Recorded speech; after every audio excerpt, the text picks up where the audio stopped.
Hey guys, welcome back to my YouTube channel BMS Gyan. आज हमको study करना है कफ प्रकोप के हेतु, प्रकोपित कफ के लक्षण, कफ वृद्धि के लक्षण, कफ क्षय के लक्षण। ठीक है, तो इसके पहले वीडियो में हमने देख लिया है वात प्रकोप के हेतु प्रकोपित वात के लक्षण, वात की वृद्धि और वात के क्षय, तथा पित्त की वृद्धि, पित्त का क्षय, पित्त प्रकोपित पित्त के लक्षण और पित्त प्रकोप के हेतु।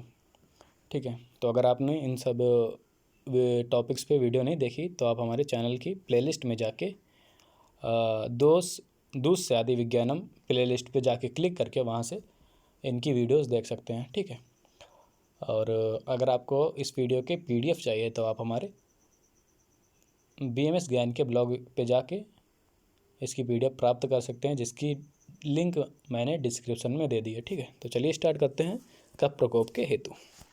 कफ प्रकोप के हेतु माधव निदान की मधुकोश टीका में कफ के प्रकोप के निदान व लक्षणों का वर्णन है। ठीक है, तो इसके लिए उन्होंने बताया है आहार निदान और विहार निदान। तो सबसे पहले देखते हैं हम आहार निदान में।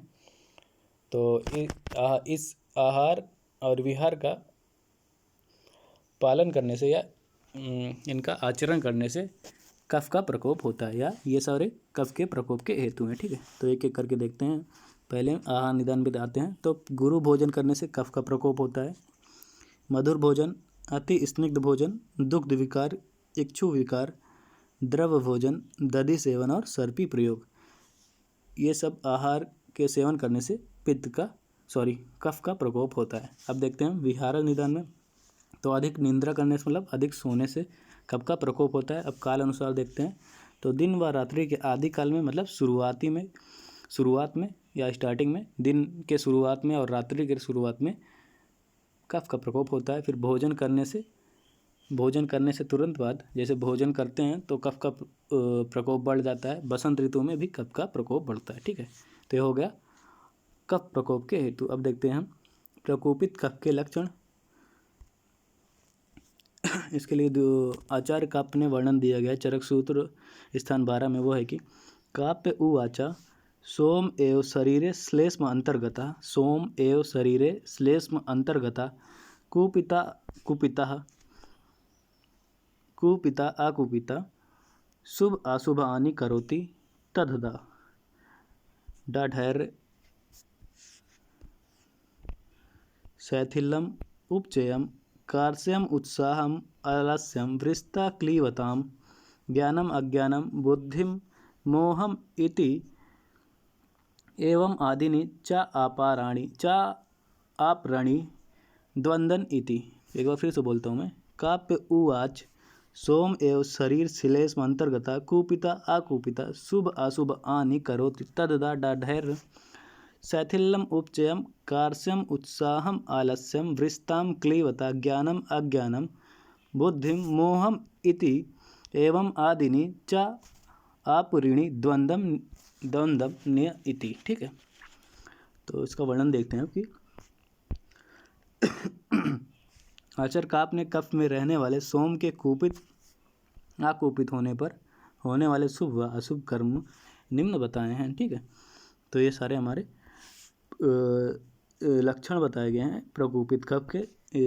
जब कफ का प्रकोप हो जाता है, आहार जो ऊपर बतलाए गए हैं, आहार और विहार के सेवन से या उनके आचरण से जो लक्षण उत्पन्न होते हैं, वो है पहला कि दृढ़ता या शिथिलता, कॉम्पैक्ट और लूजनेस। ठीक, उपचय व कार्स, हेल्दी और इमासिएशन, उत्साह व आलस, एक्साइटमेंट और लेजीनेस, वृष्ता व क्लीवता, सेक्सुअल एक्टिविटी इंक्रीज और डिक्रीज्ड, ज्ञान अविज्ञान, सेंसफुल और सेंसलेस, बुद्धि व मोह मतलब माइंडफुलनेस और कन्फ्यूजन आदि कर्मों में प्रवृत्त होता है। तो ये सारे हमारे प्रकोपित कफ के लक्षण हैं। दृढ़ता, शिथिलता, उपचय, कार्य, उत्साह, आलस, वृष्ता, क्लीवता, ज्ञान अज्ञान, बुद्धि व मोह। ठीक है, अब देखते हैं हम कफ वृद्धि के लक्षण।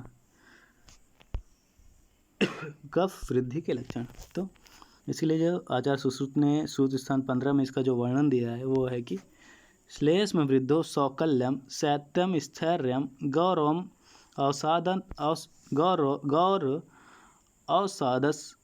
अवसादः तंद्र निंद्रा संधि अस्थि विश्लेषच्च। एक बार फिर से बोलता हूँ मैं।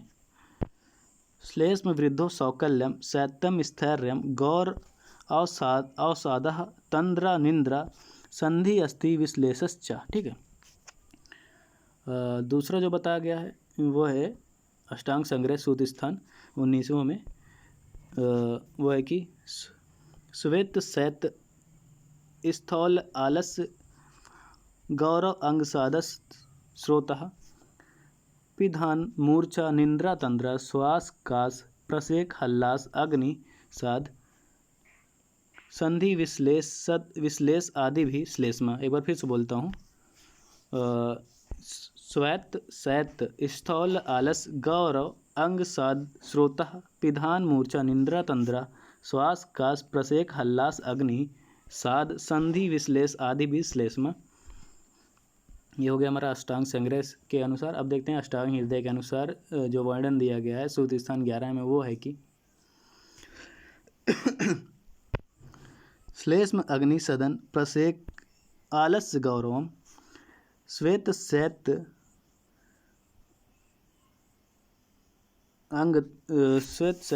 श्लथ अंगत्वम श्वास कास अति निंद्रिता। एक बार फिर से बोलता हूँ। श्लेष्मा अग्नि सदन प्रसेक आलस्य गौरवम श्वेत शैत श्लथ अंगत्वम श्वास कास अति निंद्रिता। ठीक है। तो अब देखते हैं हम कफ वृद्धि के लक्षण एक एक करके। कफ वृद्धि के लक्षण जो हैं, पहला जो है कि त्वचा का अगर शरीर में कफ की वृद्धि हो गई या कफ बढ़ गया तो उसमें सबसे पहला रहता है कि त्वचा का वर्ण श्वेत होना या वाइटिश डिस्कलरेशन ऑफ स्किन। जैसे कि पित्त बढ़ता है तो पित्त की वृद्धि से त्वचा जो होती है वो पीली पड़ जाती है, येलो कलरेशन हो जाता है ऑफ स्किन। फिर उसके बाद शीतलता का अनुभव, पित्त वृद्धि में जो होता था वो उष्णता का अनुभव होता था, फीलिंग ऑफ कोल्डनेस। तीसरा स्थिरता स्टेबिलिटी। चौथा गुरुता हैवीनेस। पांचवा है अवसाद मतलब डिप्रेशन। छठवां है तंद्रा व ड्रोजीनेस। ठीक है। तो